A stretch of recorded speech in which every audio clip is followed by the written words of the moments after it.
అసలు ఎమ్మెల్యే ఎక్కడ ఉండడో తెలియదు, ఎంపీ ఎక్కడ ఉండడో తెలియదు. ఓన్లీ వాళ్ళ బిజినెస్ చేసుకుంటారు. సనగొండ రోడ్డు తుడిపో, రోడ్డుకి అంతా ఖరాబ్ అయిపోయింది. ఇలా దగ్గర రోడ్డు తుడిపో, మొత్తం ఖరాబ్ అయిపోయింది. రోడ్లు మొత్తం టోటల్ నాశనం అయిపోయినాయి. నేను లారీ ఓనర్ని. ఒక టన్ను ఓవర్లోడ్ వస్తే 20,000 కేసు రాస్తున్నారు ఈ ప్రభుత్వం. ట్యాక్స్ 30% ట్యాక్స్ పెంచినారు. ఎట్లా బతకాలి మేడం? బడవు బలిగిన వర్గాలకి రక్తం తాగుతుంది గవర్నమెంట్. అన్ని రాష్ట్రాల కన్నా మన రాష్ట్రంలో డీజిల్ రేట్ ఎక్కువ ఉంది. ఒక లీటర్కి వచ్చేసి 11 రూపాయల చిల్లర రేట్ ఎక్కువ ఉంది. బళ్ళారికి ఇటుకి డీజిల్ ఆదాయం వల్ల కర్ణాటక పోతుంది, మందు ఆదాయం వల్ల తెలంగాణ పోతుంది. మన స్టేట్ అంతా దివాలా కూరైపోయింది. రోడ్లు ఎన్నికలే, డెవలప్మెంట్ చేయనికలే. యావులో డెవలప్మెంట్ చేసినారు, ఏం చేసినారు ప్రభుత్వం? ఎమ్మెల్యే తిని చేసి కాలం చూస్తున్నాడు, ఎంపీ తిని చేసి కాలం చూస్తున్నాడు.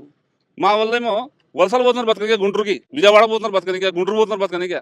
ఉపాధి లేదు. బడుగు బలిగిన వర్గాలు రక్తం తాగుతుంది ఈ గవర్నమెంట్. విపరీతమైన కరెంటు బిల్లులు, బస్ ఛార్జీలు పెంచినారు, అన్ని పెరిగిపోయినాయి. 2,000 వచ్చే సరుకులు ఇలా 5,000 కావాలా సరుకులు తెచ్చుకుని. మా లాంటి వాళ్ళం సర్వనాశనం అయిపోతున్నాం. 10 టన్నులు లారీ ఓవర్లోడ్ వేస్తే 45,000 కేసు కట్టినాం మేడం. ఇటువంటి అరాచకమైన గవర్నమెంట్ మన ఇండియాలోనే లేదు.